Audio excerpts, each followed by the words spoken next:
नमस्कार। तो हम अभ्यास दर्शन पुस्तक का पठन प्रारंभ कर रहे हैं। कल हमने अध्याय 30 के कुछ पृष्ठों का पठन किया। कल तक जो बात हुई उसको मैं एक बार स्मरण के लिए दोहरा रहा हूँ। तो अभी तक हमें यह स्पष्ट हुआ है कि मानव परंपरा में जन्म लिया संतान कैसे जन्मतः वर्ग विहीन, समुदाय विहीन, संप्रदाय विहीन है और कैसे वह वर्ग, जाति, मत संप्रदाय का आरोपण से स्वअस्तित्व को मान्यता के रूप में पहचानने लगता है और स्वविवेक के रूप में स्वयं स्वभाव के अनुकूलता की सीमा में जो मूल्यों को अवधारणा के रूप में लिया रहता है, इस तरह से स्व अस्तित्व की मान्यता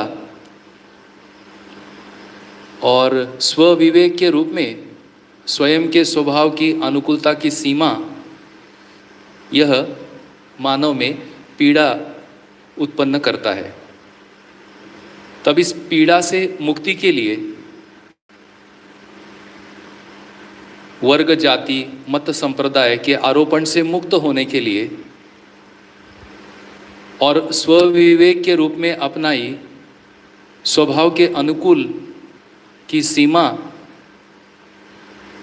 से मुक्त होकर मानवीयता और अतिमानवीयता की सीमा को पहचान पाना, इसके लिए क्या उपाय योजना है? तो इस उपाय योजना को कल हमने देखा कि उपाय योजना है जागरूक मानव परंपरा और शिक्षा का सुलभ होना, मानवीय संस्कृति सभ्यता की एकात्मता होना। यह सब होने के लिए मानवीयता ही एकमात्र शरण समझ में आया और जागृति का अनुसरण भी कल स्पष्ट हुआ। यही उपाय योजना है। इस उपाय योजना से हमें सफलताओं की चरितार्थता की आश्वासन मिला है और यह चरितार्थता हम लोग एक बार दोहरा देते हैं। सफलता ही चरितार्थता है। व्यक्ति में सफलता चारों आयामों के एक सूत्रता पूर्ण कार्यक्रम है। फलतः समाधान एवं समृद्धि है। सामाजिक सफलता 10 सोपानीय व्यवस्था की एकात्मकता है। फलतः सह अस्तित्व एवं अभयता है। आगे ये सर्व वांछित सफलताएं मानव में सुसंस्कार, पद्धति, प्रणाली एवं प्रक्रिया से होती हैं। हम लोग यहाँ तक थे। तो कल हमने पद्धति की परिभाषा और मध्यस्थ दर्शन अनुसार जो पद बाबा जी ने वर्णित किए, तो पद्धति का व्यावहारिक परिभाषा भी बाबा जी ने दिया। पदानुसार दायित्व एवं कर्तव्य का निर्वहन। तो कल हमने व्यवस्थापक, विद्वान, विचारक, प्रचारक, विधायक, ये पद की परिभाषाएं देखी और उसमें दायित्व और कर्तव्य का निर्वहन भी स्पष्ट करने का प्रयास किया। यही पद्धति है, पुनः दोहरा रहा हूँ, लक्ष्य पूर्ति के लिए निश्चित गति प्रणाली, गति सहज तरीका, पुष्टि, संरक्षण प्रदाय करना मानव परंपरा मौलिक है। तो इस रूप में पदानुसार दायित्व और कर्तव्यों का निर्वहन होने से लक्ष्य पूर्ति के लिए निश्चित गति प्रणाली बनी रहती है, गति सहज तरीका स्पष्ट होता है और लक्ष्य पूर्ति के लिए आवश्यक पुष्टि और संरक्षण प्रदाय करना मानव परंपरा से हो पाता है। यह एक निश्चित पद्धति सुसंस्कार के रूप में समझ में आई। आज हम कुछ प्रणाली की बात करेंगे। तो प्रणाली की परिभाषा है कड़ी से कड़ी लक्ष्य संपन्न होते तक निश्चित प्रक्रिया की सघन अभिव्यक्ति। इसका व्यावहारिक परिभाषा दिया, विषय वस्तु सहित पठन पाठन पद्धति। तो आज हम मानव व्यवहार दर्शन के अध्याय 16 पृष्ठ 136 और 37 पर विद्याध्ययन सुरक्षा दिया है। तो शिक्षा प्रणाली में विद्याध्ययन सुरक्षा कैसे स्थित होता है, तो यह प्रणाली पर अपना स्वतः ही ध्यान जाएगा और इसमें जो कड़ियां हैं, इन कड़ियों पर भी हमारा ध्यान जाएगा, जिससे कि एक निश्चित प्रक्रिया हमको स्पष्ट होगी। मैं पढ़ रहा हूं, विद्याध्ययन सुरक्षा ये कैसे होगी। अस्तित्व मूलक मानव केंद्रित मध्यस्थ दर्शन सह अस्तित्ववादी विचार विधि से विधिवत स्थिति सत्य वस्तुगत सत्य वस्तु स्थिति का अध्ययन कराने वाली जानकारी की विद्या संज्ञा है। ये सूचना अपने को आ रही है। अब प्रणाली क्या क्या है। अध्ययन को सफल बनाने का दायित्व अध्यापक, अध्यापन तथा शिक्षा वस्तु और प्रणाली पर है, क्योंकि यह चारों परस्पर पूरक हैं। तब अब प्रणाली में हमको ये जो कड़ियाँ समझ में आ रही है, अध्ययन को सफल बनाने का दायित्व अध्यापक, अध्यापन तथा शिक्षा वस्तु और प्रणाली। शिक्षा प्रणाली, अध्यापक, माता पिता तथा अध्ययन, यह सब एक सूत्रात्मक होने से ही सफल विद्याध्ययन पद्धति का विकास संभव है, जिससे कृतज्ञता तथा सह अस्तित्व का मार्ग प्रशस्त होता है। तब शिक्षा प्रणाली में अध्यापक, माता पिता तथा अध्ययन, यह सब एक सूत्रात्मक होने से ही सफल विद्याध्ययन पद्धति का विकास संभव है। तो प्रणाली पर अपना ध्यान गया, जिससे कृतज्ञता तथा सह अस्तित्व का मार्ग प्रशस्त होता है। शिक्षा प्रणाली के लिए, शिक्षा नीति का निर्धारण के लिए धर्म नीति और अखंड समाज सार्वभौम व्यवस्था रूपी राज्य नीति का निर्भ्रम ज्ञान आवश्यक है। यानी इस प्रणाली में अध्ययन वरीयता लिया हुआ है, जिसमें धर्म नीति और राज्य नीति का निर्भ्रम ज्ञान आवश्यक है। शिक्षा नीति का आधार एवं उद्देश्य मानव में मानवीयता तथा सामाजिकता होना अनिवार्य है। मानवीयता ही सामाजिकता है जो सार्वभौम तथ्य है, इसलिए इसके आधारित शिक्षा प्रणाली से मानवीयता संपन्न नागरिकों का निर्माण होगा, जिनकी सह अस्तित्व तथा पोषण में दृढ़ निष्ठा होगी। तब इस प्रकार से नीति पद्धति, इसका निर्भ्रम ज्ञान होने से हम एक प्रणाली विकसित कर सकते हैं। इस प्रणाली में कड़ी से कड़ी जोड़कर लक्ष्य संपन्न होने तक हम एक निश्चित प्रक्रिया को अपनाकर हम आगे बढ़ सकते हैं। तब इस प्रणाली में अध्यापक, माता पिता तथा अध्ययन, इन सभी का एक सूत्रात्मक होना आवश्यक है, यह ध्यान जाता है।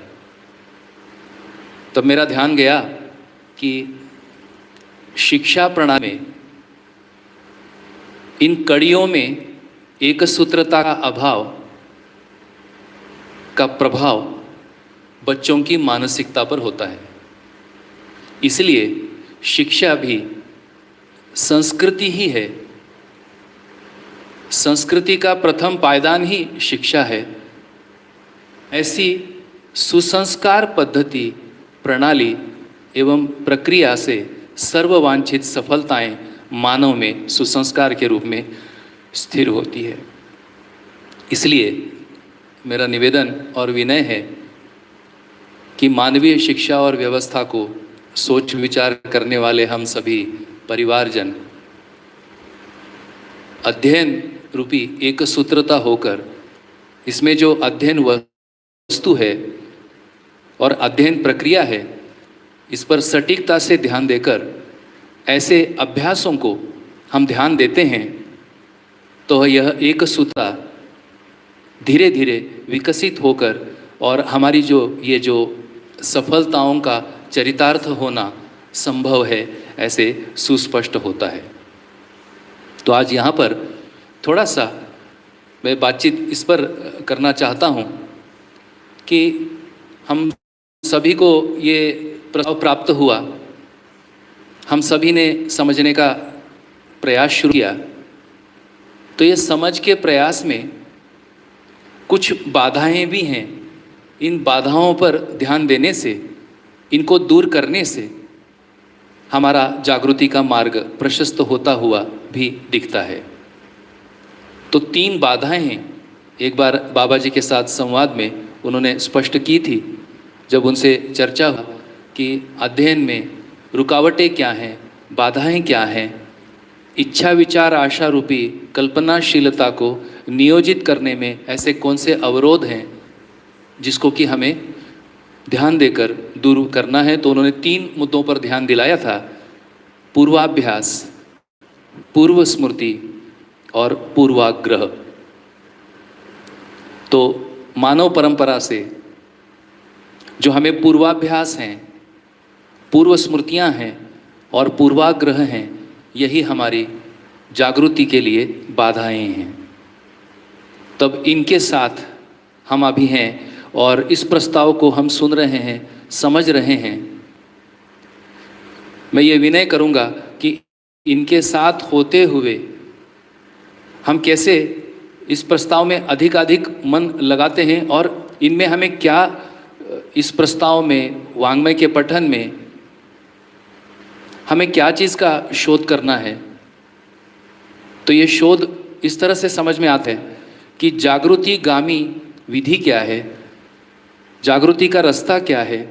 इस रूप में यह जो अध्याय जिसको हम लोग पढ़ रहे हैं, आगे के कुछ पृष्ठों में, जिसे संक्रमण बाबा जी कह रहे हैं कि गुणात्मक परिवर्तन होना और भ्रांति पद से देवपद चक्र में संक्रमित होना, और इस संक्रमण होने के काल में यह सारा वाङ्मय, यह प्रस्ताव मानवीय संस्कृति के रूप में हम सबके सम्मुख आ रहा है।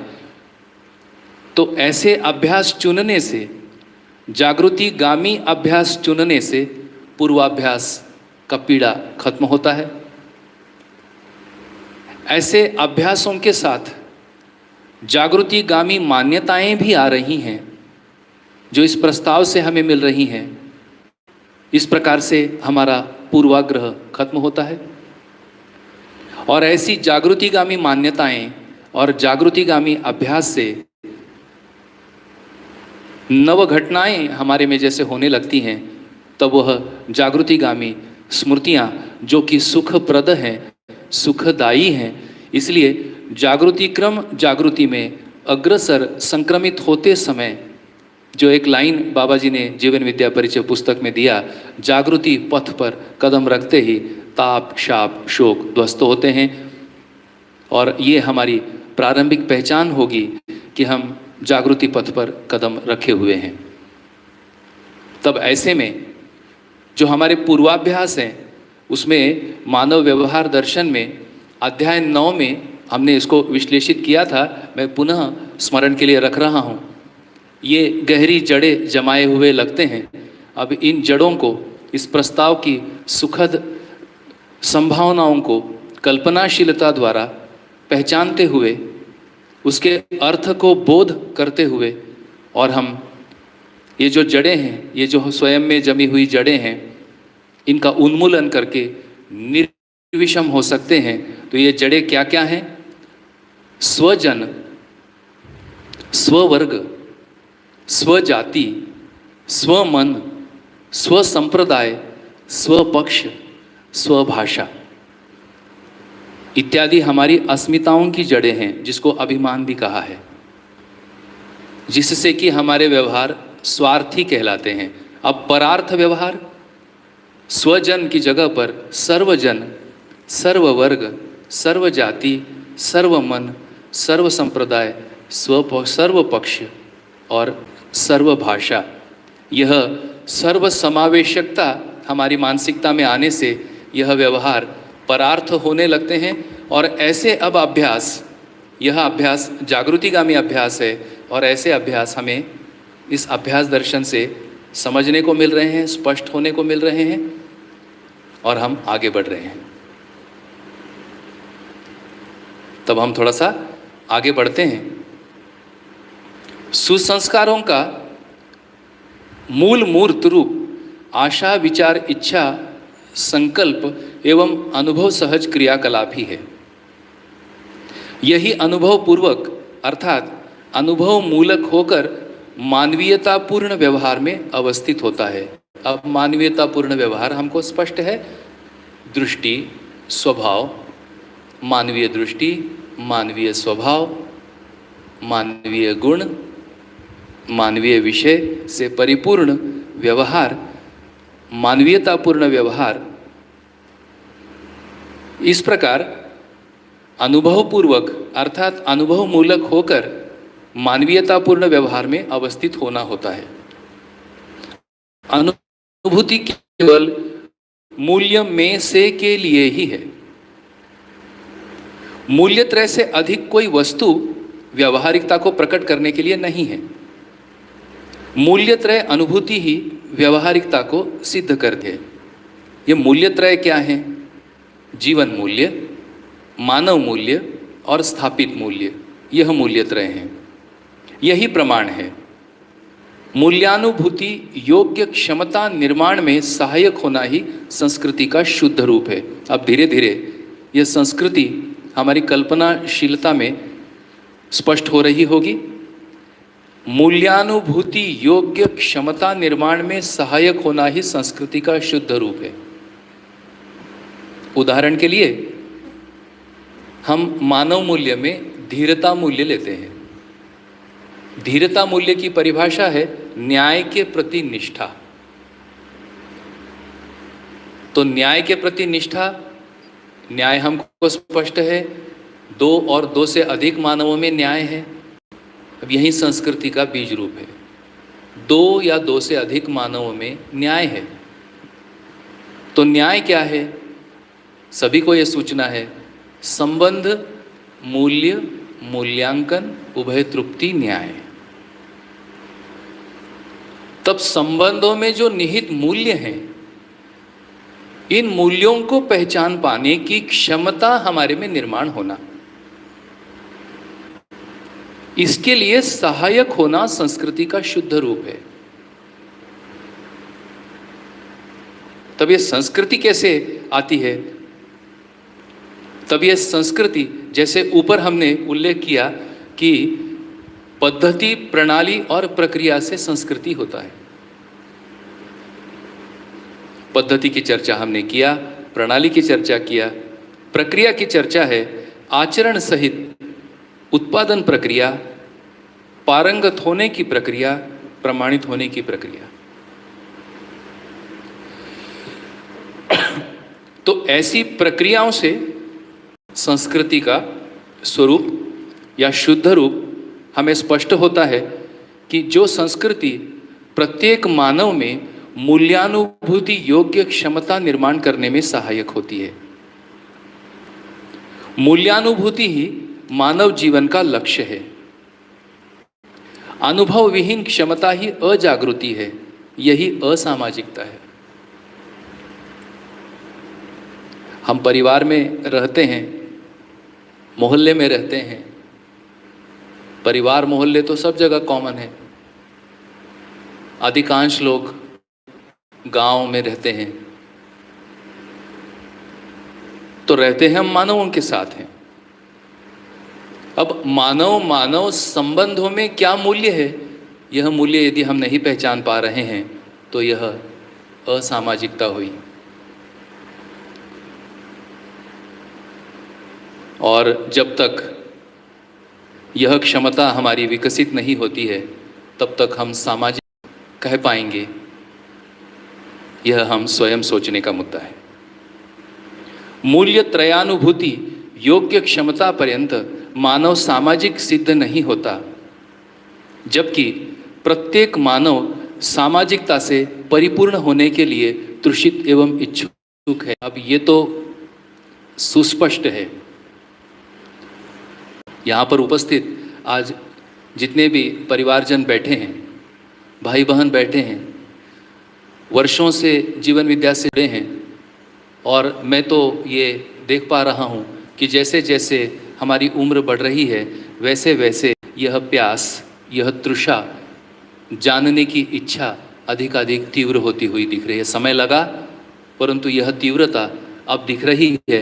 यह तीव्रता है कि हमारी सामाजिकता सुस्पष्ट होना स्वयं में, अर्थात हम मूल्यानुभूति योग्य क्षमता के,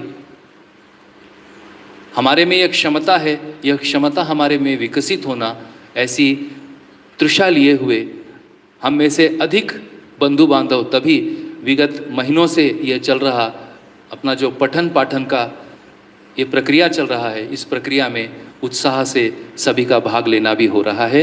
मैं भी इसी उत्साह के साथ आपके सम्मुख प्रस्तुत हो रहा हूँ। हाँ भैया, हाँ भैया, तो ये जो चैप्टर चल रहा है, क्वेरी आया था, चैप्टर नंबर है 30 और पृष्ठ चल रहा है 97। चैप्टर 30 पृष्ठ 97। तो अभी हम लाइन बाय लाइन पढ़ते हैं, जहाँ जहाँ मुझे आवश्यक लगता है वहाँ वहाँ मैं स्पष्टीकरण कर रहा हूँ। मेरा विनय रहेगा कि इसके बाद पुनः एक बार स्वयं पढ़ सकते हैं और स्वयं पढ़कर फिर कुछ प्रश्न यदि तैयार होते हैं तो प्रश्न मुक्ति जो चैनल है उस चैनल पर प्रश्नों को पोस्ट कर सकते हैं। अभी पढ़ते पढ़ते भी यदि प्रश्न आ रहे हों तो वो भी नोट कर सकते हैं। मेरा विनय रहेगा कि एक बार अच्छे से पढ़ा जाए, जितना जितना स्पष्टीकरण इस माध्यम से मुझसे जितना हो पाएगा मैं कर ही रहा हूँ। तत्पश्चात पुनः एक बार, 2 बार, 3 बार, 4 बार अपने से पढ़ा जाए। परिभाषा साथ है ही। अब तक 2 दर्शन का पठन हुआ है, जैसे जैसे मैं बीच बीच में कुछ मानव व्यवहार दर्शन से, कर्म दर्शन से और अभ्यास दर्शन के पूर्व अध्यायों से भी रेफरेंस ले रहा हूँ। तो एक प्रकार से ये जुड़ता हुआ नज़र आता है और प्रश्नों का उत्तर भी संभवतः होने की संभावना है। और जो जो उत्तर मिलते हैं उन उत्तरों की जो सही भाग है उसको जांचने के लिए गोष्ठियाँ हो सकती हैं, और यदि नहीं ही उत्तर हो रहा है तो उस उत्तर को हम लिख के भेज सकते हैं, चर्चा कर सकते हैं टेलीफोन से। उसके लिए अलग से गोष्ठी भी आयोजित कर सकते हैं। तब ऐसी सामाजिकता होने की तृषा एवं इच्छा स्पष्ट हो रही है। इससे स्पष्ट हो जाता है कि प्रत्येक मानव या मानव जाति मानवीयता से परिपूर्ण होने की जो चिराकांक्षा है, उसके योग्य संस्कार अर्थात संस्कृति से संबद्ध होने के लिए बाध्य है, जिसका प्रत्यक्ष रूप मानवीय शिक्षा एवं व्यवस्था है। तब इसके 1-2 उदाहरण स्पष्ट होते हैं कि हम संस्कार अर्थात संस्कृति से संबद्ध होने के लिए हम बाध्य हैं।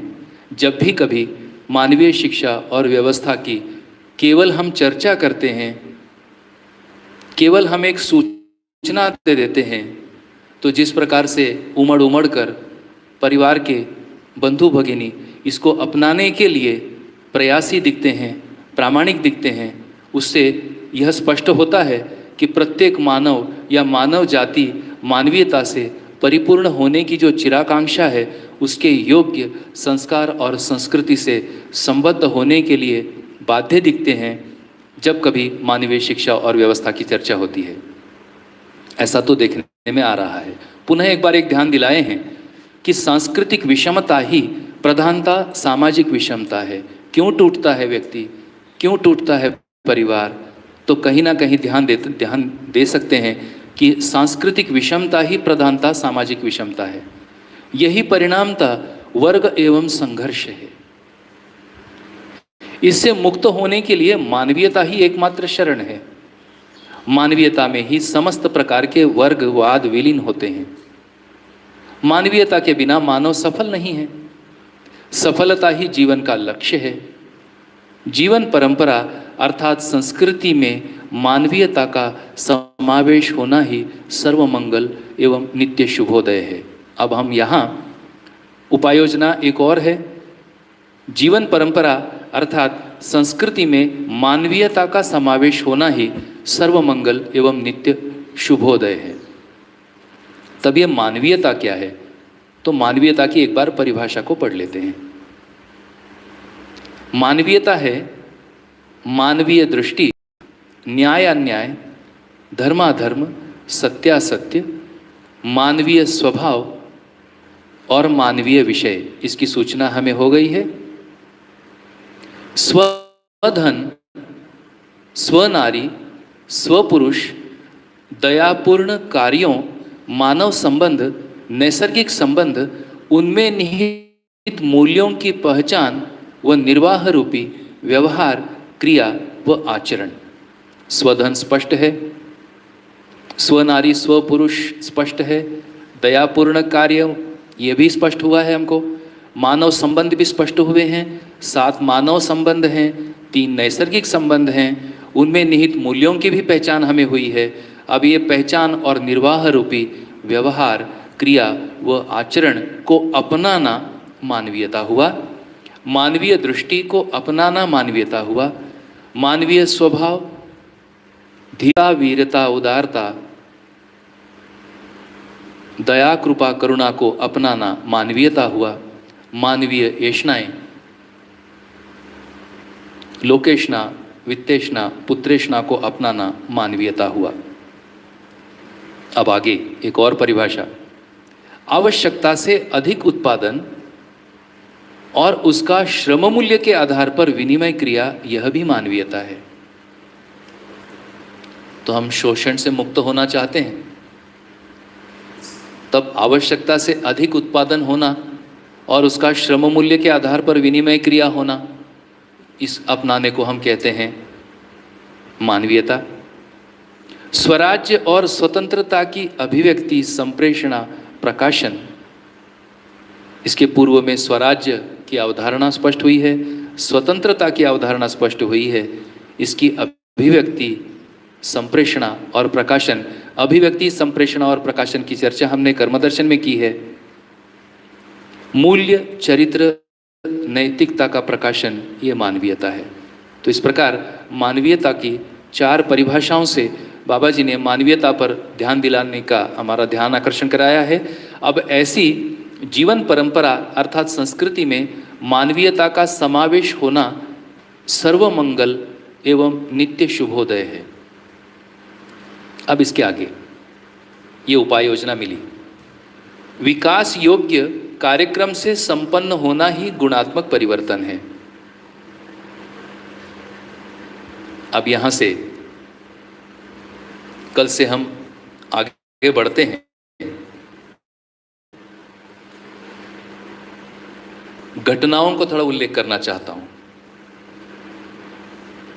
सुसंस्कार पर सुसंस्कारों का उदय घटनाओं में से के लिए संबद्ध है।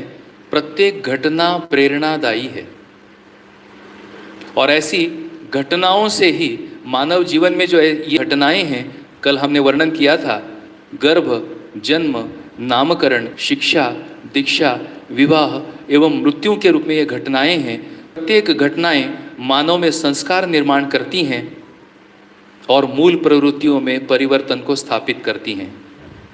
अब ऐसी घटना रूपी कार्यक्रमों से हम संपन्न होना, यही हमारे लिए विकास की घटना के लिए प्रेरणादायी होगा। और जो विकास की घटना है हमारे में, वह है गुणात्मक परिवर्तन। गुणात्मक का मतलब है विकास की ओर गति और संक्रमण। अब यहाँ से हम थोड़ा सा गहराई में ध्यान देना प्रारंभ करते हैं। विकास योग्य कार्यक्रम से संपन्न होना ही गुणात्मक परिवर्तन है। यही मूल प्रवृत्तियों में विशिष्टता की स्थापना है। मूल प्रवृत्तियों का परावर्तन प्रक्रिया ही व्यवहार एवं उत्पादन में मधुरता है। मधुरता का अर्थ बोधगम्य है। चैतन्य क्रिया में ही भास, आभास, प्रतीति, अवधारणा एवं अनुभूति होती है, न कि जड़ क्रिया में। अनुभव योग्य क्षमता का निर्माण ही गुणात्मक परिवर्तन की क्रमोपलब्धि है। यानी गुणात्मक परिवर्तन यह एक क्रमिक उपलब्धि है और यह क्रम अनुभव के बिना व्यवहार कुशल होना नहीं पाया जाता। उत्पादन में भी अनुभव रहता ही है, व्यवहार में अनुभव प्रधान है। सभी मूल्य अनुभव में प्रमाणित हैं। अनुभव प्रमाण ही क्रम से व्यवहार एवं प्रयोग में उद्घाटित होता है। अनुभव पूर्वक उद्घाटन व्यावहारिक एवं उत्पादन विनिमय पूर्णतया सामाजिकता सर्वदा समृद्धि एवं समाधान है, यह जागृति पूर्वक प्रमाणित होता है। अब यहाँ पर विकास योग्य कार्यक्रम से संपन्न होना, उसके पूर्व सुसंस्कार और हमारे में अनुभव क्षमता विकसित होना, मूल्यानुभूति योग्य क्षमता विकसित होना और अनुभव का महत्व जो कि व्यवहार में और उत्पादन में भी अनुभव होने का हमको स्पष्ट किया सूचना से। अब इसके आगे भ्रांत पद चक्र से देव पद चक्र में संक्रमित होते समय मानव के संक्रमण का आधार केवल मानवीयतापूर्ण संस्कार व संस्कृति ही है। मानवीयता से परिपूर्ण हो जाना ही देव पद चक्र में स्थिति है। इस अवस्थिति के अनंतर ही मानवीय सभ्यता, विधि एवं व्यवस्था सहज निरंतरता है। यहाँ हम थोड़ा सा रुकते हैं। तो अब तक ये स्पष्ट हुआ कि जागृति होने का अर्थ क्या है, संस्कृति, सभ्यता, विधि, व्यवस्था यह स्थिर होने का अर्थ क्या है। तो यह अर्थ है संक्रमण के संकेत। तो जिस वर्गीयता, संघर्ष और युद्ध में फंसी हुई मानव परंपरा है, इस मानव परंपरा को यह सूचना है, यह प्रस्ताव है जो पूज्य बाबा जी द्वारा प्रस्तुत हुआ है। और यह वर्णन है कि यह इसलिए हम फंसे हुए हैं क्योंकि हम भ्रांत पद चक्र में हैं। हमारे में भ्रांतियां हैं, भ्रम है, और इस भ्रांत पद चक्र से देव पद चक्र में संक्रमित होने का अब यहाँ से हमारे लिए प्रस्ताव की डिटेल शुरू हो रही है। मेरा ध्यान इसलिए गया कि भ्रांत पद चक्र से देव पद चक्र में संक्रमित होते समय मानव के संक्रमण का आधार केवल मानवीयतापूर्ण संस्कार एवं संस्कृति है। अब इस पर हमको सोच विचार करने की आवश्यकता कि हम सबको तो संक्रमित होना है। अब ये संक्रमित होते समय आधार क्या है? तब यह आधार मानवीयतापूर्ण संस्कार और संस्कृति ही है जिसकी प्रस्तावना हुई है। अब इस प्रस्तावना में कल जैसे बात हुआ था कि इसका शोध होना, अनुसरण होना, अनुकरण होना और यही अभ्यास है। अब यहाँ पर मानव व्यवहार दर्शन में इस अभ्यास के लिए बाबा जी ने एक ध्यानाकर्षण कराया है। वह ध्यानाकर्षण मैं आपको पढ़ के सुनाता हूँ और हमारा ध्यान चला जाएगा। क्योंकि अब इतना पठन हो चुका है, इतना स्पष्टीकरण हो चुका है, तो इसका जो सारांश है इस पैराग्राफ के पठन के बाद मैं थोड़ा सा प्रयास करता हूँ स्पष्ट करने का। अब यह सब होना संक्रमण की बेला यानी हमारा अध्ययन प्रारंभ होना, ये जो मानवीय संस्कृति और सभ्यता को अपनाना, इसके लिए जो सर्वप्रथम वरीयता है कि जैसे सामान्य रूप में हम सभी परिवारों में जीते हुए मानवों का उद्देश्य रहता है कि परिवार में सुविधाओं को जुटाना है ना, गाड़ी घोड़ा बंगला ऐसे बाबा जी लिखते हैं, ये सब है।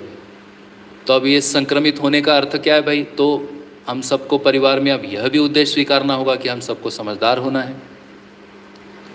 और समझदार होने के लिए हमको धीरे धीरे अपनी प्राथमिकता तय करनी है। तो जैसे परिवार में यह निर्णय हो जाता है कि हम सभी परिवार के प्रौढ़ समझदार होंगे, तब जो प्रक्रिया दिया है उस प्रक्रिया का नाम है अध्ययन। और यही अध्ययन इन दर्शनों के माध्यम से हो रहा है। ऐसा भी लग सकता है कि पढ़ते पढ़ते कि बहुत सारे शब्द हो गए, उन शब्दों की परिभाषा हुई। क्योंकि हम सब लोगों को अभी उदाहरण से सुनने का, उदाहरण से कल्पना करने का, सामने प्रत्यक्ष देख करके विश्वास करने का, यह सब अभ्यास है। कल्पनाशीलता के प्रयोग से यह सारा चित्रण हमारे में हो पाना, यह अभ्यास अब यहाँ से प्रारंभ होता है। तो इन 4 दर्शनों में जितनी भी बाबा जी ने शब्दों में वर्णित स्थितियाँ व्यक्त की हैं, यह सभी स्थितियाँ धीरे धीरे यथावकाश जब हम संपूर्ण वाङ्मय का पठन संपूर्ण अध्ययन के रूप में स्वीकार करते हैं, तो यह जो सारा वर्णन जो हो सकता है प्रारंभ में हमें गम्य ना हो, प्रारंभ में हमें स्पष्ट ना हो, जैसे जैसे अब इसके आगे वाद प्रारंभ होंगे, जैसे जैसे शास्त्र प्रारंभ होगा और जैसे हम मानवीय संविधान सूत्र व्याख्या का पठन भी करेंगे, मैं यहाँ से आपको एक विश्वास दिलाता हूँ कि हर मुद्दा, हर लाइन वाद और शास्त्रों में सुस्पष्ट होकर पुनः दर्शनवाद शास्त्र हम सभी की कल्पनाशीलता में जो आवश्यक प्रवेश है कि जागृत मानव परंपरा का स्वरूप का जो प्रवेश है, वह प्रवेश हमारे में हो पाता है। यह धीरे धीरे मुझको भी विश्वास हो रहा है और यह अभी आपको जैसे जैसे हम आगे बढ़ेंगे वैसे वैसे होगा। तो अध्ययन क्या है? अध्ययन यथार्थता, वास्तविकता, सत्यता, मैं पढ़ के सुना रहा हूँ। यह मानव व्यवहार दर्शन का नया एडिशन है और इस नए एडिशन में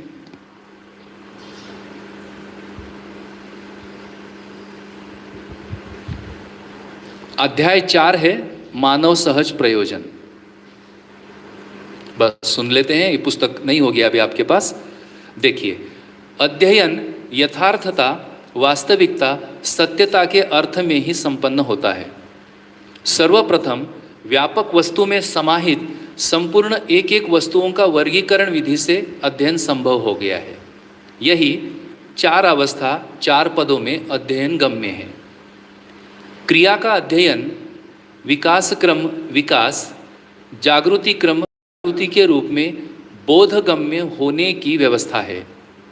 इसी के साथ रूप, गुण, स्वभाव व धर्म का अध्ययन होना आवश्यक है। चारों अवस्था 4 पदों में स्पष्ट है। विकास का अध्ययन परम आवश्यक है। विकसित इकाई के रूप में जीवन का अध्ययन संपन्न होता है और जीवन में ही जागृति क्रम, जागृति का स्पष्ट प्रमाण होता है।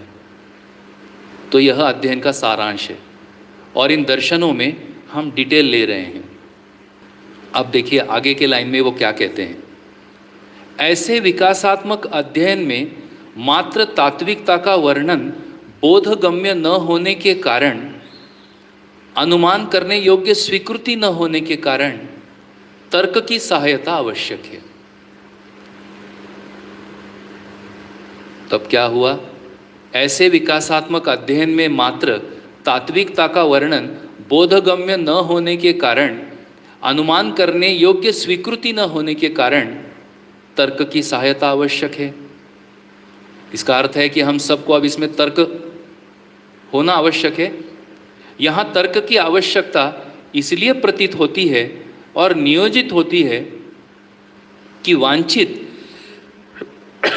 जिसे सिद्ध करना है कि कल्पना पहले से साधक में पूर्वाभ्यास रूप में प्रतिष्ठित करना है। इस जगह पर मैं थोड़ा ध्यान दिला रहा था, मैं पुनः दोहरा रहा हूँ। ऐसे विकासात्मक अध्ययन में मात्र तात्विकता का वर्णन बोधगम्य न होने के कारण, अनुमान करने योग्य स्वीकृति न होने के कारण तर्क की सहायता आवश्यक है। यहाँ तर्क की आवश्यकता इसलिए प्रतीत होती है और नियोजित की गई है कि वांछित जिसे सिद्ध करना है कि कल्पना पहले से साधक में पूर्वाभ्यास रूप में प्रतिष्ठित करना है। तब क्या ध्यान गया, जो इसके पहले जो बाधा है अध्ययन में, हमारे कुछ पूर्वाभ्यास है, हमारे कुछ तर्कों के अभ्यास है। इन तर्कों के अभ्यास पर ये सारे वाङ्मयों को पठन करके साधक को बाबा पहले से ही पूर्व कल्पना दे रहे हैं। क्या पूर्व कल्पना है? व्यवहार दर्शन में सुस्पष्ट है कि ह्रास क्या है और विकास क्या है, निर्णय मुझको लेना है। तो इस प्रकार एक सुखद और प्रामाणिक प्रयास के रूप में यह जो प्रस्तुतियां हैं, जो भी सुन रहे हैं, उनको बाबा जी ने साधक के रूप में संबोधित किया है। और ऐसे साधक को अध्ययन प्रारंभ के पहले ही सारी पूर्व कल्पना उसको दे रहे हैं। इसलिए हम कहते ही हैं, इंग्लिश में कहते हैं, दिस इज इन्फॉर्म्ड डिसीजन। इस रूप में एक बार पठन से गुजरना, उसके अर्थ सुस्पष्ट करना, और जैसे कल एक अभ्यास दर्शन की समरी में पढ़ रहा था, देखना कि यह संपूर्ण अध्ययन मेरी आवश्यकता बनती है या नहीं बनती है। संपूर्णता में अध्ययन की आवश्यकता है तो अध्ययन दर्शन की ज़रूरत है, अन्यथा बाबा खुद ही कह रहे हैं, अन्यथा इसकी ज़रूरत नहीं है।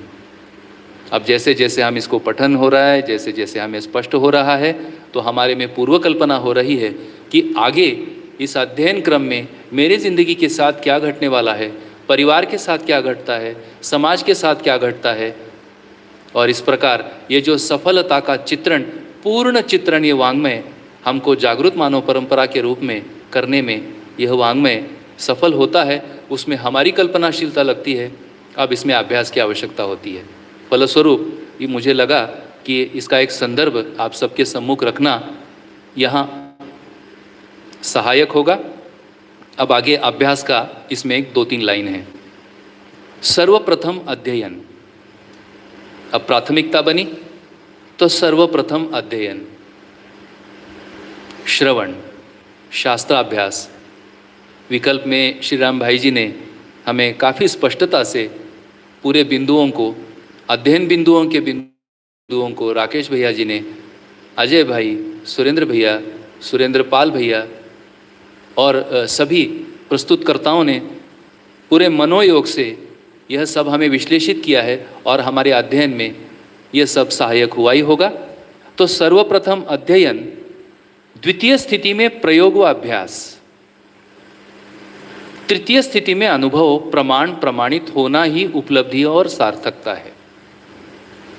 तो इस प्रकार से हम अभ्यास दर्शन को पढ़ रहे हैं और इस अभ्यास दर्शन में अध्ययन होना अब ये धीरे धीरे विश्लेषित हो रहा है कि यह सारा का सारा संस्कृति, सभ्यता, विधि, व्यवस्था, इसकी जो स्थिरता है, ये हमारी मानसिकता में आना, मानसिकता में ये सारा हमारे में स्थिर होते चलना और हम इस परंपरा को चित्रित कर पाना, हमारा मन तैयार हो पाना, और फिर हम द्वितीय स्थिति में इसके प्रयोग और अभ्यास करना और तृतीय स्थिति में अनुभव प्रमाण होने का हमें आश्वासन है।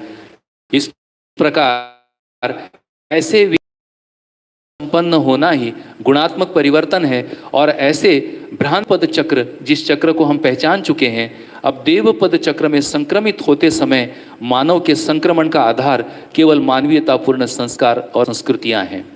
तो इस प्रकार की स्वीकृतियां हमारे में होने से, हर मानव में इस प्रकार की स्वीकृतियां होने से, यह संस्कार स्थापित होने से, और जो हमारे कार्य व्यवहार से जो उदय होता है वह संस्कृति का अनुकरण, अनुसरण होना और अध्ययन, अभ्यास से मानवीयता से परिपूर्ण हो जाना ही देवपद चक्र में अवस्थिति है। अब क्या ऐसी व्यवस्था अस्तित्व में है? तब हमको पद और पदातीत, यह अध्याय हमने किया था जिसमें इसी व्यवहार अभ्यास दर्शन में सूत्र है, प्रकृति में पाए जाने वाला चक्र त्रय ही व्यवस्था है एवं संक्रमण प्रक्रिया को स्पष्ट करता है। इसी क्रम में मानव भ्रांति पद चक्र से देव पद चक्र में प्रतिष्ठित होने की संक्रमण प्रणाली में ही उसका अनुसरण करने के लिए बाध्य है। तो इस प्रकार से हम सभी संक्रमित होने के लिए बाध्य हैं। अब संक्रमण की बेला भी सुखद होना यह इस दर्शन का आश्वासन है। और कैसा सुखद होना, क्योंकि उसमें मानवीयतापूर्ण संस्कार और संस्कृति की सूचना आ चुकी है। अब इसका अनुकरण होना, यह हम अभ्यास के रूप में, समझ के आधार पर अभ्यास के रूप में लेकर उसको जीने में हम ले जा सकते हैं। मानवीयता से परिपूर्ण हो जाना ही देवपद चक्र में अवस्थित है। इस अवस्थिति के अनंतर ही मानवीय सभ्यता, विधि एवं व्यवस्था सहज निरंतरता है। यही सर्वस्वर्गीयता है। इसे पाने के लिए, पुनः ये लिखते हैं, इसे पाने के लिए ही अशेष मानव आतुर कातुर एवं आकुल व्याकुल है। इसे सफल बनाने की दिशा में यहाँ स्टेप्स भी निकाल करके दिए हैं। प्रथम शिक्षा, द्वितीय विधि, तृतीय व्यवस्था, चतुर्थ संस्कृति एवं सभ्यता का प्रमाण ही मानवीय संस्कृति की स्थापना है। तब यहाँ पर मुझे बाबा जी के संस्मरण याद आते हैं।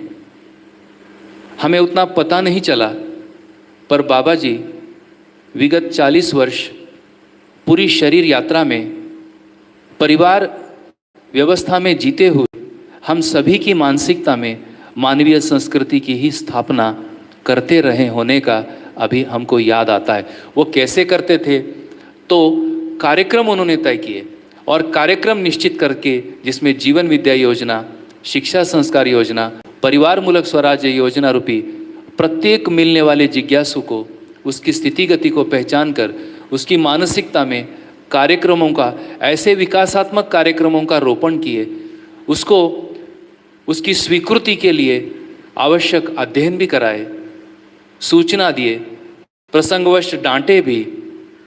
परंतु यह संस्कृति की स्थापना आज हमको समझ में आ रहा है कि जैसे जैसे, इसका बहुत सारे उदाहरण तो नहीं हैं, परंतु 2 उदाहरण मैं यहाँ पर ज़रूर उल्लेख कर सकता हूँ कि जैसे जैसे बाबा जी ने तैयार किया मानव परिवारों को कार्यक्रमों में जोड़कर, अध्ययन के लिए प्रेरणा देकर, तो जो वार्षिक सम्मेलन है, विगत 25 वर्ष से यह सम्मेलन जिस अनुशासनता के आधार पर चल रहा है, हम सभी के लिए यह एक प्रेरणा का कार्यक्रम जैसा बन गया है।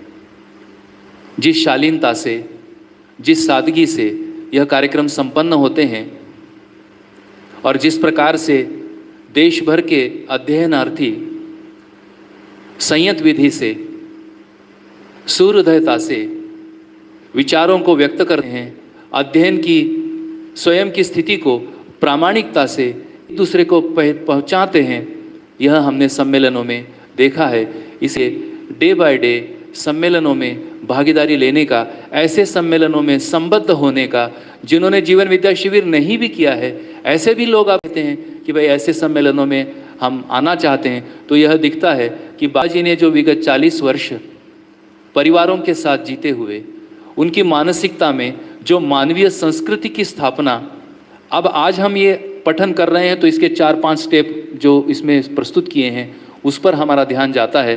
तो एक एक स्टेप के लिए जैसे शिक्षा, तो उन्होंने लिटरली सिखाया है, समझाया है, कराया है, करने के लिए सहमत दिया है। हर प्रोग्राम कोई भी विद्यार्थी लेके आता, उसको मानवीय संस्कृति से बखूबी जोड़ देते और वह सबका कार्यक्रम बन जाता। यह हमको ध्यान चला जाता है।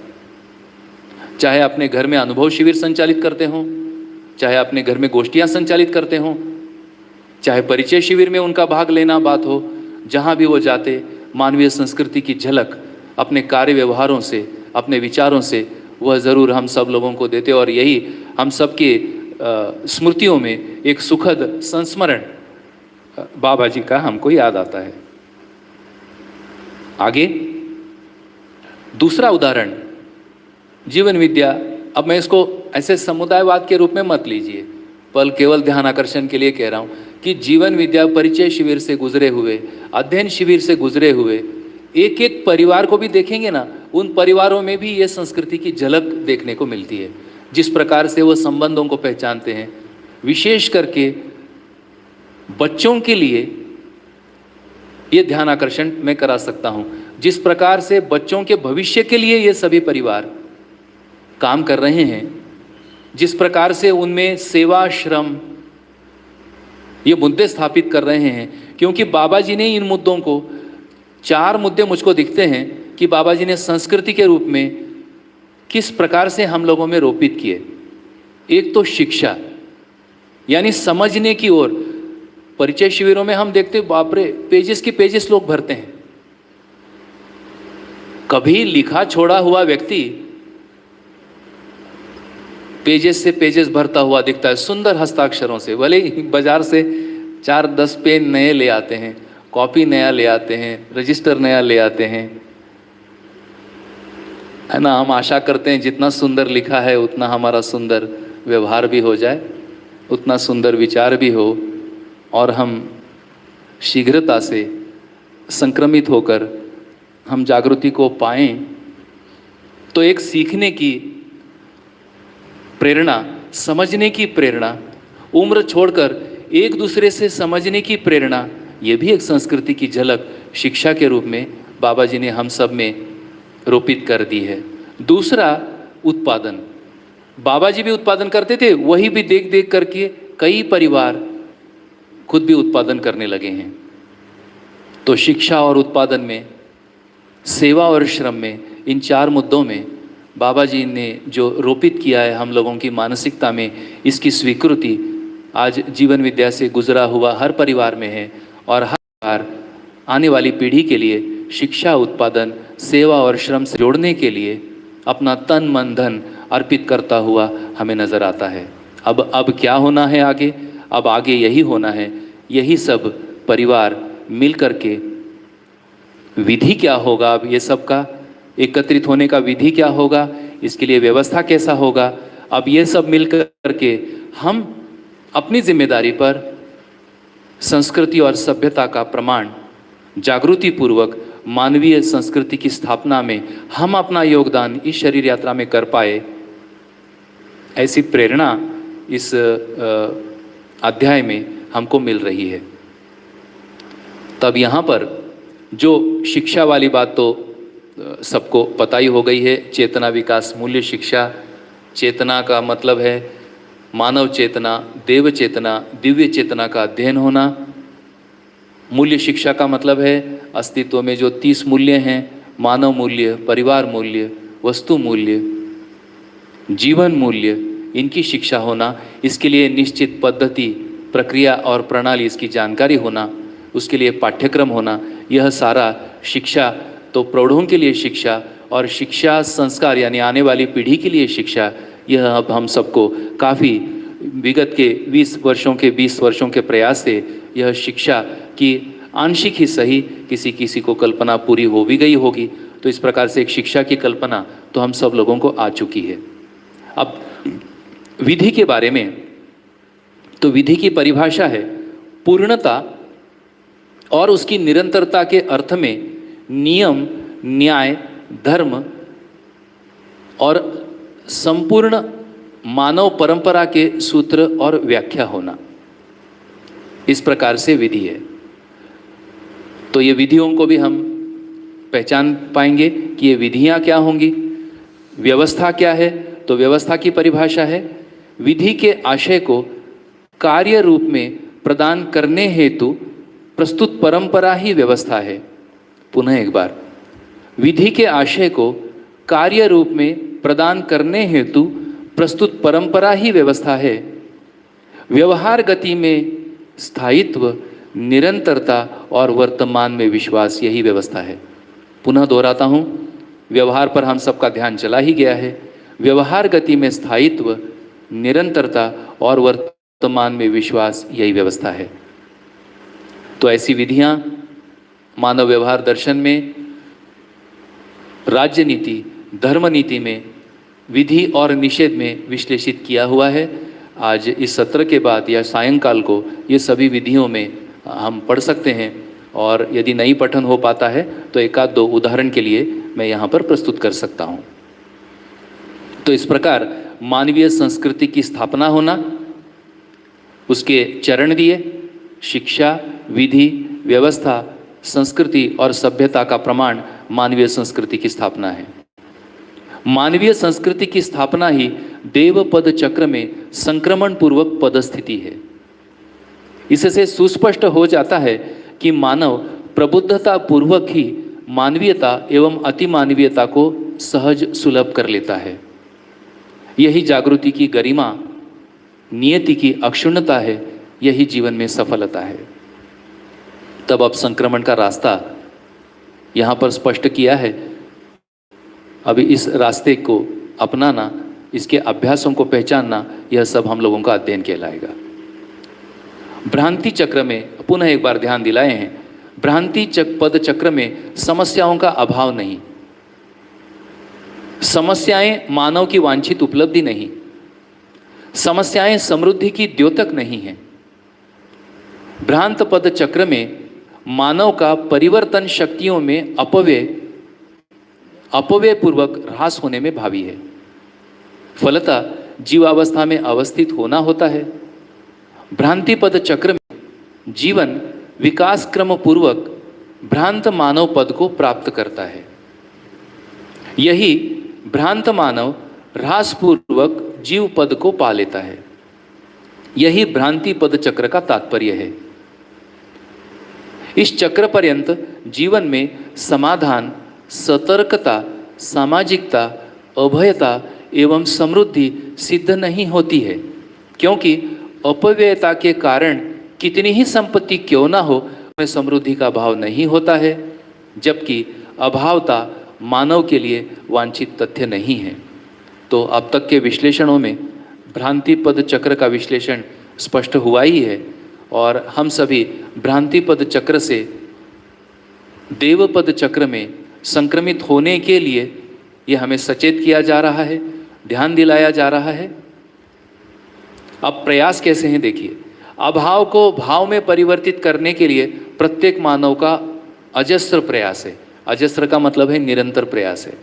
ये तो रोज परिवार में दिखते हैं। अभाव को भाव में परिवर्तित करना, बराबर प्रयास, परिवार का कुल प्रयास इतना ही समझ में आता है। कैसे परिवार में भाव आए, यह प्रयास मानवीयता पूर्वक ही सफल होता है। अर्थात मानवीय दृष्टि होना, मानवीय विषय की समझ होना, मानवीय स्वभाव का हमें स्पष्टता होना, मानवीयता पूर्वक ही अभाव को भाव में परिवर्तित करने में सफलता होता है। भ्रांति पूर्वक सदुपयोग सिद्ध होना संभव नहीं है। साथ ही मानवीयता सहज विधि से अपव्यय सर्वथा असंभव है। मानवीयता सहज विधि से अपव्यय सर्वथा असंभव है, यह आश्वासन है। सदव्ययता ही अभाव का अभाव है। अभाव का अभाव ही चिरवांछित संतोष है। सम्यकता का तात्पर्य पूर्ण तोष से है। पूर्ण तोष ही पूर्ण तृप्ति है, जिसमें संशय, विपर्यय एवं भय का अत्याभाव है। भ्रांति पद चक्र में संतोष होना संभव नहीं है। इससे यह स्पष्ट होता है कि मानव का मानवीय संस्कृति, विधि, व्यवस्था पूर्वक देव पद चक्र में संक्रमित एवं प्रतिष्ठित हो जाना ही समस्या से मुक्ति और समाधान परिपूर्णता है। अब यहाँ पर पुनः एक बार उपाय योजना को हमारा स्मरण दिलाया जा रहा है, ध्यान दिलाया जा रहा है कि इससे यह स्पष्ट होता है कि मानव का मानवीय संस्कृति, विधि, व्यवस्था पूर्वक देव पद चक्र में संक्रमित एवं प्रतिष्ठित हो जाना ही समस्या से मुक्ति और समाधान परिपूर्णता है। यही इस पृथ्वी पर होने वाली स्थायी उपलब्धि है। अब यहां संक्रमण क्या है, तो संक्रमण की परिभाषा स्वभाव गुण में गुणात्मक परिवर्तन।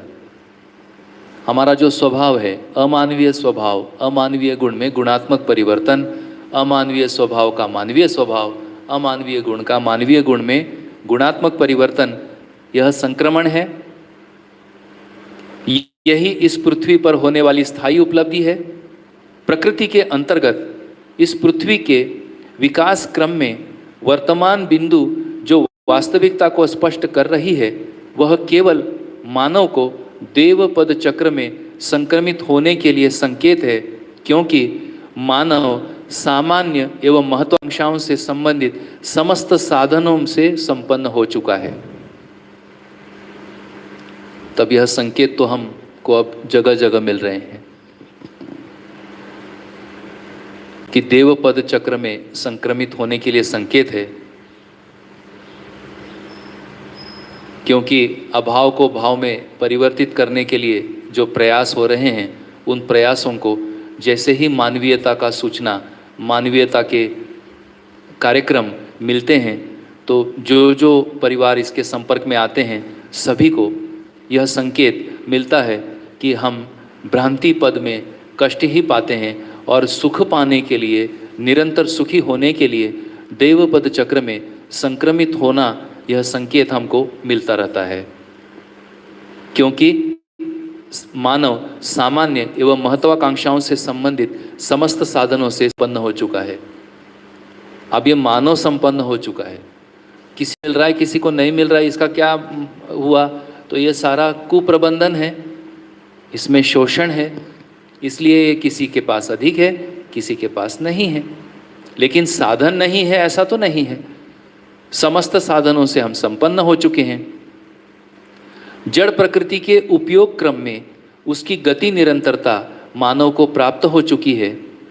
इन उपलब्धियों की सदुपयोगिता मानवीयतापूर्ण सामाजिकता एवं व्यवहार से सिद्ध होती है, जिसकी पूर्ण संभावना अविरत बनी हुई है।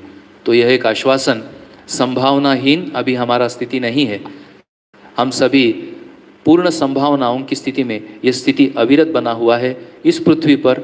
ऐसा बाबा जी का ध्यान गया है और वो हमारा भी ध्यान दिला रहे हैं। अब पुनः एक बार, जो जिसका अपव्यय करेगा वह उससे वंचित हो जाएगा।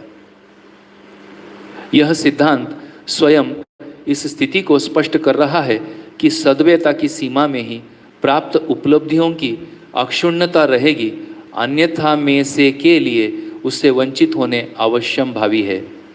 यह सत्यता मानव को उत्प्रेरित कर रही है कि उपलब्धि एवं उपलब्धियों के स्रोत अस्त होने के पहले उसे अनुस्यूत यानी निरंतर बनाए रखने के लिए तत्पर हो जाएं।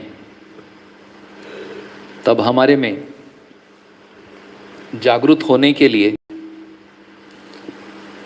सुस्ती, मानसिक सुस्ती या आलस कहीं कोने में बैठा हो तो उस पर यह ध्यानाकर्षण, यह सत्यता मानव को उत्प्रेरित करती है कि उपलब्धि एवं उपलब्धियों के स्रोत अस्त होने के पहले उसे अनुस्यूत बनाए रखने के लिए तत्पर हो जाए। पुनः ध्यान, यह तत्परता केवल देवपद चक्र से ही सफल होती है। इसी में समाधान समृद्धि पूर्वक सत्यता की अनुभूति प्रमाणित होती है। अनुभूति मूलक जीवन ही मानव का चिरवांछित जीवन है। भ्रांति पर्यंत अनुभव संभव नहीं है, इसलिए संक्रमण के लिए बाध्यता है, इसलिए संक्रमण के लिए संकेत है, प्राकृतिक भी संकेत है। और हम मानव जितना सोच विचार कर रहे हैं, हमको स्वयं में भी यह संकेत मिलता है। अनुभव ही जीवन का वरीयतम आयाम है, जिनमें से के लिए अन्य तीन आयाम अर्थात विचार, व्यवहार एवं उत्पादन अनुभव से ही संचालित होना अभ्युदय है। अस्तु, मानव जीवन के कार्यक्रम को मानवीयता पूर्वक, फिर से एक बार, अस्तु मानव जीवन के कार्यक्रम को मानवीयता पूर्वक दश सोपानीय व्यवस्था में आत्मसात कर लेना ही सर्वमंगल, शुभ, समाधान, समृद्धि, सह अस्तित्व एवं अभय है। अब इस लाइन का अर्थ है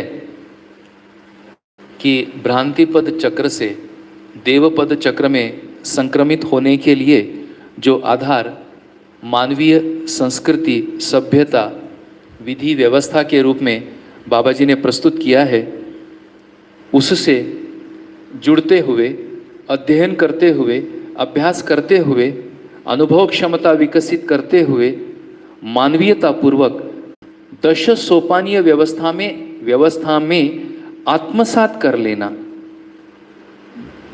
अब यहाँ पर दश सोपानीय व्यवस्था का परिचय हो रहा है, उसके पूर्व भी गया है।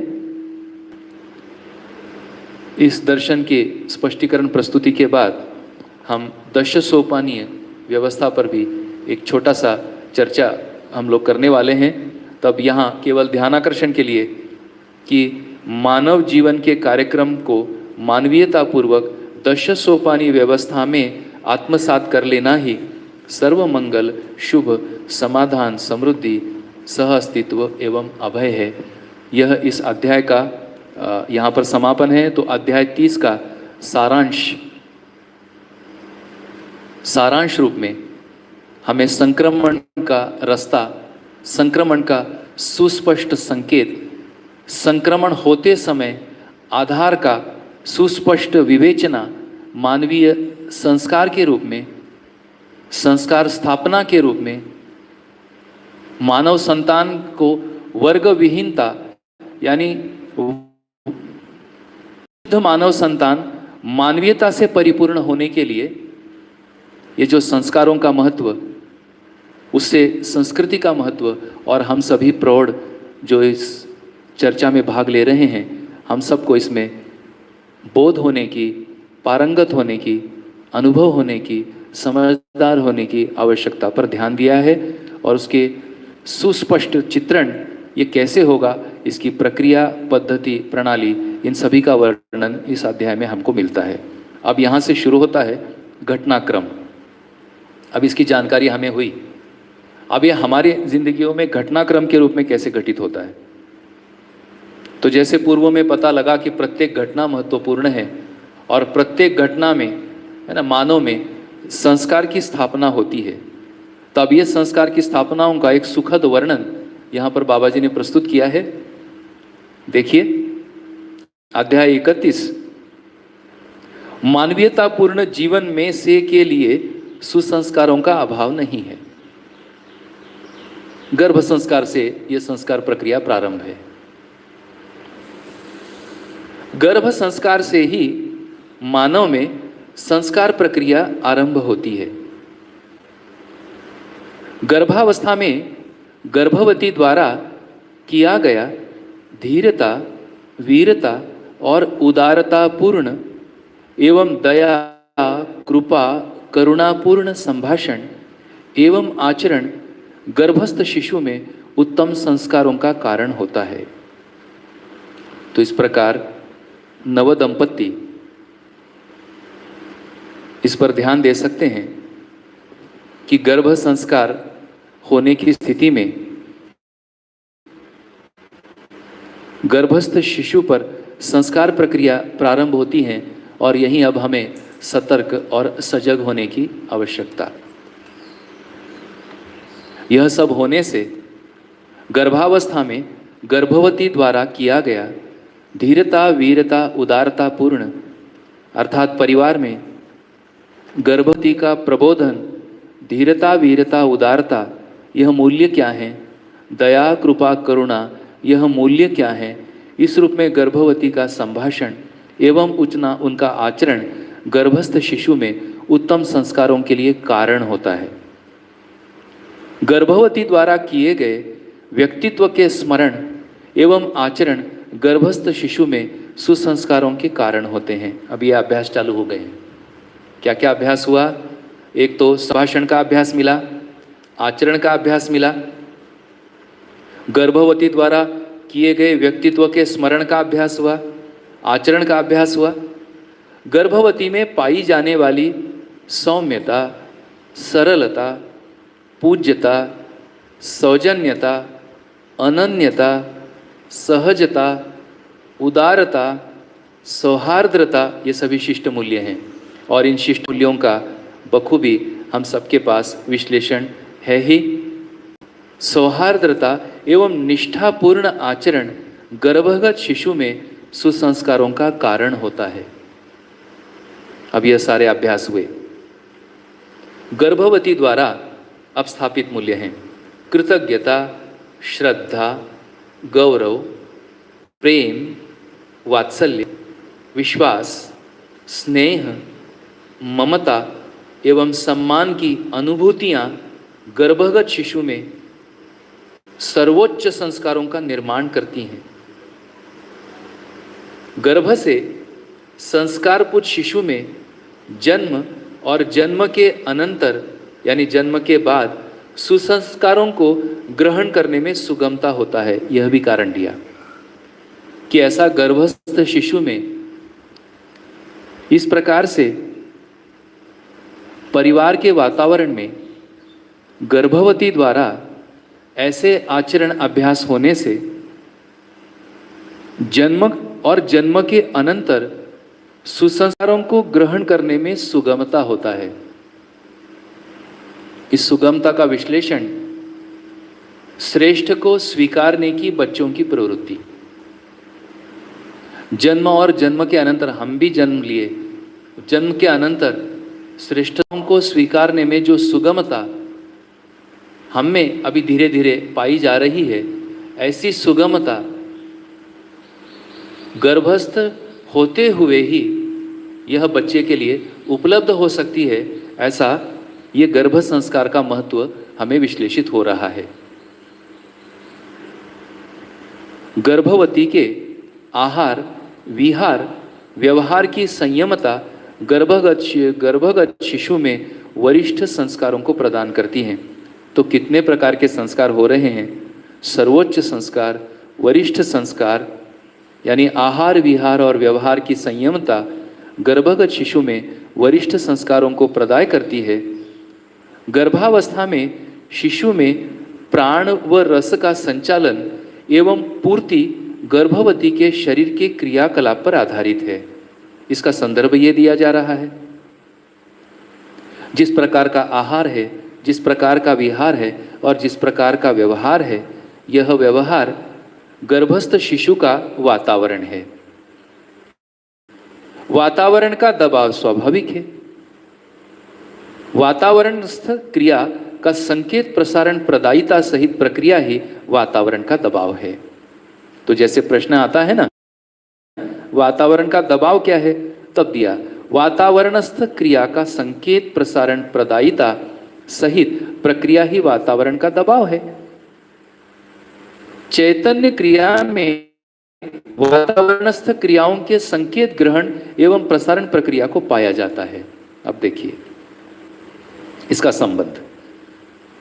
चैतन्य क्रिया में वातावरणस्थ क्रियाओं के संकेत ग्रहण एवं प्रसारण प्रक्रिया को पाया जाता है। गर्भस्थ शिशु के शरीर के साथ चैतन्य क्रिया का होना स्वाभाविक है।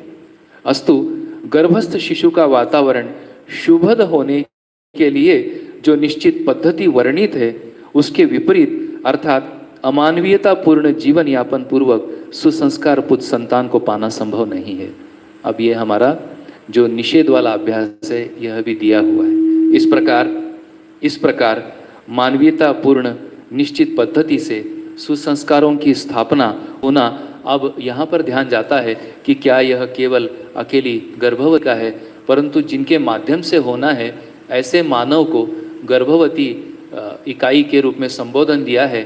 ऐसे गर्भवती इकाई के साथ पूरा परिवार और ऐसे पूरे परिवार के साथ पूरा वातावरण और ऐसे पूरे वातावरण में ये जो मोहल्ला है, मोहल्ले के साथ पूरा गांव और धीरे धीरे ये जो पांचों स्थितियां हैं, व्यक्ति, परिवार, समाज, राष्ट्र, अंतर्राष्ट्र, ये सभी का एक सम्मिलित प्रभाव गर्भवती की मानसिकता पर, और ऐसी मानसिकता गर्भवती द्वारा गर्भस्थ शिशु के लिए सुसंस्कारों के लिए सुगमता होना।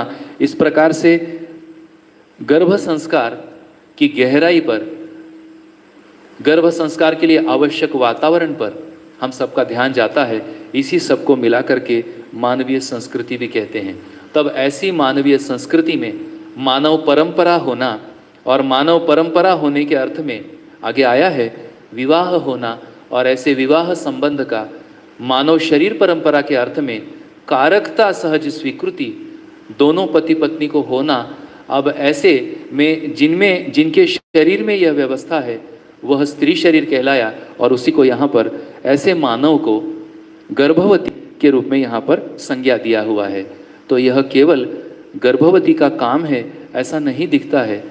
तो पूरी संस्कृति इसके साथ सुस्पष्ट होती है और ऐसे में गर्भ संस्कार एक उत्सव के रूप में हम सभी को स्पष्ट होता है। इस प्रकार से एक घटनाक्रम यहाँ पर शुरू हो गया कि गर्भ में हलचल हो जाने के बाद उसके पूर्व की तैयारी और हलचल आने के बाद यानी जीवन शरीर संचालित करने की सूचना गर्भवती को मिलने के पश्चात और पूरे परिवार में एक उत्सव, और उस उत्सव में यह सारा मानवीयतापूर्ण पद्धति से संस्कारों का सुगम होने की प्रक्रिया प्रारंभ होती है। यह काल इस रूप में गर्भवती का यह काल उत्सव का काल, जब तक कि गर्भस्थ शिशु का जन्म समय होना और जन्म समय का भी अब आगे उसमें भी एक संस्कार की स्थिति बताई है। अब ये दूसरी घटना है कि जन्म समय होना पढ़ते हैं। जन्म समय में भी संस्कारों का अभाव नहीं, अर्थात स्वीकृतियों का अभाव नहीं है। चैतन्य इकाई में ही संस्कारों का होना पाया जाता है। सुसंस्कार ही गुणात्मक परिवर्तन के लिए मूल तत्व हैं। कुसंस्कार ह्रास के लिए कारण होता है। सुसंस्कारियता विहीन पद्धति से जागृति में संक्रमित होना संभव नहीं है। सुसंस्कारियता विहीन पद्धति से जागृति में संक्रमित होना संभव नहीं है। फिर ध्यान आकर्षण, जागृति के लिए प्रत्येक मानव इकाई बाध्य है। इस सत्यतावश मानव जागृति योग्य संस्कारीय कार्यक्रम को अपनाने के लिए विवश है। इसलिए यह प्रस्ताव हमें अपना लगता है। यह संस्कारों का महत्व हम सभी प्रौढ़ों को स्वीकार होता है और ऐसे संस्कारों का हमारे द्वारा जन्म संस्कार के समय में इन स्वीकृतियों के साथ होने से जन्म समय में भी संस्कारों का अभाव नहीं है। इस दूसरी घटना में यह स्पष्ट हो रहा है।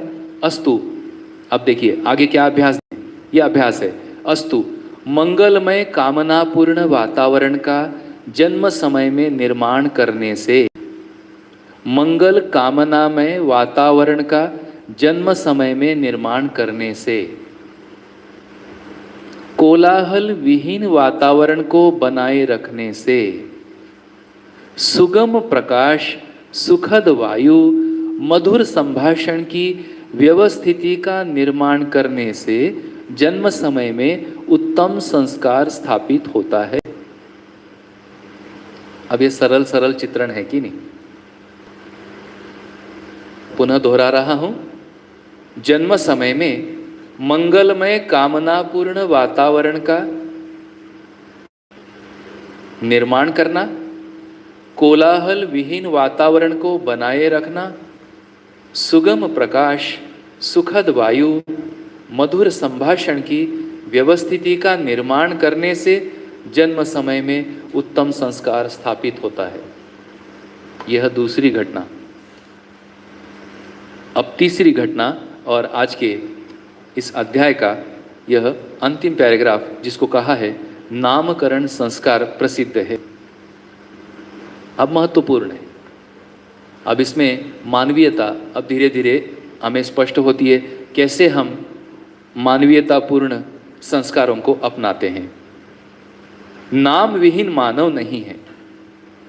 नामकरण व्यवहार के लिए अनिवार्यतम घटना है।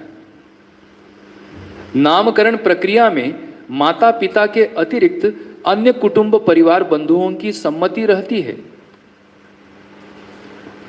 जो स्वयं में ज्ञापन प्रक्रिया है। यानी सम्मति एक प्रकार से ज्ञापन है। यह सम्मति के साथ ही शुभ कामना होना पाया जाता है। स्वयं के संबोधन के लिए नामकरण प्रक्रिया है। शुद्धता मानव का मूल रूप चैतन्य क्रिया है। अब ये सब तात्विक मुद्दे हैं। शुद्धता मानव का मूल रूप चैतन्य क्रिया है। चैतन्य क्रिया के साथ स्थूल शरीर का संयोग होना ही जन्म घटना होता है। इसी मूल कारणवश नामकरण परंपरा है। शिशु के नामकरण के समय में शुभ कामनाएं एवं वातावरण सहायक तत्व हैं। शुभ कामनाएं एवं वातावरण परस्पर सुखप्रद होता है जो प्रत्यक्ष है। प्रधानता चैतन्य क्रिया को इंगित कराने वाला नाम शुभद होता है। अब ऐसी घटना हो रही है तो अब हमें नाम भी सोच के रखना है कि शिशु का हम नाम क्या रखेंगे। इस पर सटीक ध्यानाकर्षण है, देखिए सुनते हैं। शिशु के नामकरण समय में शुभ कामनाएं एवं वातावरण सहायक तत्व हैं। शुभ कामनाएं एवं वातावरण परस्पर सुखप्रद होता है जो प्रत्यक्ष है। प्रधानता चैतन्य क्रिया को इंगित कराने वाला नाम शुभद है। अंततो गत्वा स्वयं के बोध एवं अनुभव में ही नाम चरितार्थ होता है। तो यहाँ हमारा ध्यान गया नामकरण संस्कार का महत्व। ऐसे मानव में बोध और अनुभव को चरितार्थ करने के लिए ऐसे शिशु का सार्थक नाम चरितार्थ होने का बाबा जी ने हमको यहाँ सूचना दिया है। यह देखा जाता है कि नामकरण के कुछ समय पश्चात ही शिशु उस नाम के साथ स्वयं के संबोधन को स्वीकारता हुआ देखा जाता है, जो सर्वविदित तथ्य है। ये तो हम देखते ही हैं। यह सत्यता स्पष्ट करती है कि तादात्म्य तदाकार योग्य योग्यता शैशव अवस्था ही समाही रहती है। जिस तादात्म्यता तदाकारता को आज हम प्रौढ़ प्रयासपूर्वक अपना रहे हैं, यह तादात्म्यता, यह तदाकार योग्य योग्यता शैशव अवस्था से ही समाहित रहती है। यह बाबा जी ने हमारा ध्यानाकर्षण कराया। यह हमको देखने में भी आता है। शिशु में ये सब देखते ही हम लोग। पूर्ण स्वीकृति ही अनन्यता है।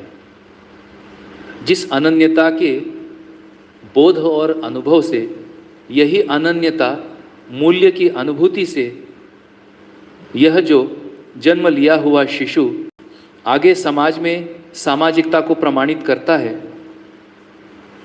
ऐसी प्रामाणिकता के लिए जो अनन्यता की स्वीकृति है, वह शिशु के नाम से होने के अर्थ में बाबा जी ने बताया है। इसलिए शिशु का सार्थक नाम होना, यह संस्कार शिशु के मानसिकता में नाम के साथ तदाकार होने के साथ उसका अर्थ भी सहज रूप में पहुंच पाता है। यह इस नामकरण संस्कार का आशय है। पूर्ण स्वीकृति ही अनन्यता है, जो प्रत्येक नाम के नाम में स्पष्ट होती है, जो परम विशिष्ट प्रक्रिया है। यही अनुभव क्षमता का द्योतक है और संकेत ग्राही क्षमता का लक्षण है। तो मेरा ध्यान गया इन मुद्दों को बार बार पढ़ने का, इनके अर्थ को सुस्पष्ट हम करा लेने से यह नामकरण संस्कार की प्रक्रिया और नामकरण संस्कार में जो बीज रूप नाम के अर्थ के साथ शिशु को स्वीकार होता है, और वह बीज रूप शिशु में अनुभव क्षमता का द्योतक के रूप में सिद्ध होता है और संकेत ग्राही क्षमता का लक्षण भी हमें मिलने लगता है। यही क्रम से शिष्टता को प्रकट करने का मूल तत्व है। इस अनन्यता योग्य क्षमता को शुभ नाम संबोधन से उद्दीप्त करता है और प्रखर बनता है। अनन्यता ही प्रधान शिष्टता है, जो प्रेम को अभिव्यंजित करने में समर्थ है। प्रेम ही जीवन में पूर्ण मूल्य है। प्रेममयता ही अभयता का अनुभव है।